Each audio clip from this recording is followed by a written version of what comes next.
우리의 뇌는 하루 8시간, 심지어 12시간 동안 노동을 한 뒤에도 처음과 마찬가지로 빠르게 작동합니다. 뇌는 지치지 않습니다. 그런데 당신은 왜 피곤한 것일까요?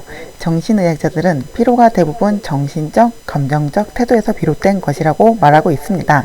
안녕하세요, 나비입니다. 영국의 저명한 정신의학자 제2의 헤드필드는 그에 져서 힘의 심리학에서 우리가 경험하는 피로는 거의가 정신적인 것이다. 육체적으로만 탈진하는 경우는 극히 드물다 라고 말했습니다. 미국의 탁월한 정신의학자 A.A. 브릴은 이보다 더 급진적인 주장을 펼칩니다. 건강이 양호하며 앉아서 일하는 노동자들이 피곤한 이유는 100% 심리적인 요인, 다시 말해 감정적 요인 때문이다 라고요. 사무직 노동자들은 어떤 감정적 요인 때문에 피곤을 느끼는 것일까요? 기쁨일까요? 아니면 만족일까요? 다 아닙니다.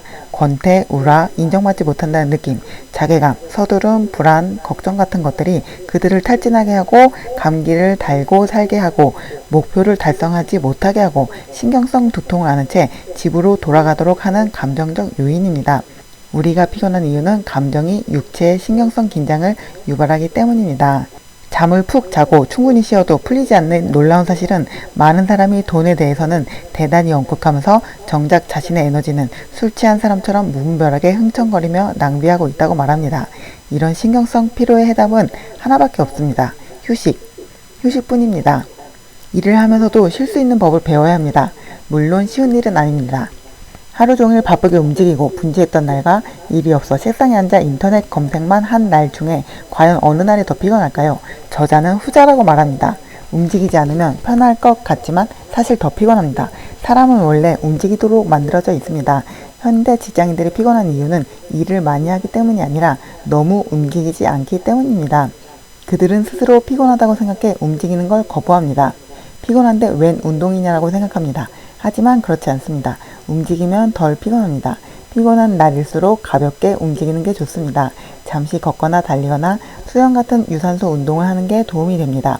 그러면 혈액순환이 잘 돼 뇌와 근육에 산소를 공급하고 피로물질의 축적을 막을 수 있습니다. 뭉친 근육이 풀리고 자율신경과 호르몬도 균형을 찾습니다. 날이선 교감신경을 누그러뜨리고 부교감신경을 활성화시켜 숙면을 취하게 해줍니다. 더구나 우리는 너무 오래 앉아 있습니다. 이렇게 오래 앉아 있을 때 우리 몸에는 과연 어떤 일이 일어날까요? 몸의 구조를 생각해 봅시다. 몸에서 가장 큰 근육은 엉덩이 근육으로 몸의 엔진에 해당합니다.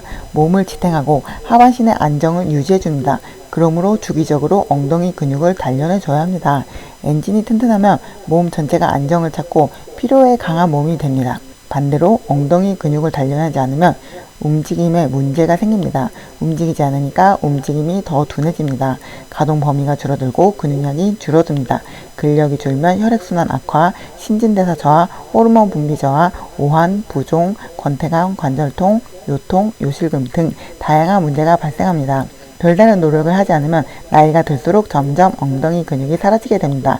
나이 들면서 엉덩이 근육이 거의 없어졌다는 사람들도 있습니다. 심지어 누우면 죽고 걸으면 산다 라는 제목의 책도 있습니다. 제목 그대로 눕는 대신 일어나 걸으라는 내용입니다. 보통 사람들에게는 앉아있는 게 디폴트, 즉 초기 설정과 같습니다. 사람들은 사무실에서, 차에서, 전철에서 늘 앉아있고 기회만 되면 앉으려고 합니다. 하지만 이렇게 앉아있으면 엉덩이 엔진에 불이 들어오지 않습니다. 엉덩이 근육은 일어서고 앉는 동작을 해야 스위치가 켜집니다. 그래서 우리는 시간이 될 때마다 엉덩이 근육을 만드는 운동을 해야 합니다. 일본 성인은 하루 7시간, 한국은 하루 7.5시간을 앉아서 지낸다고 합니다. 그런데 세계인의 평균은 5시간입니다. 우리가 얼마나 오래 앉아서 지내는지 알 수 있는 연구 결과입니다.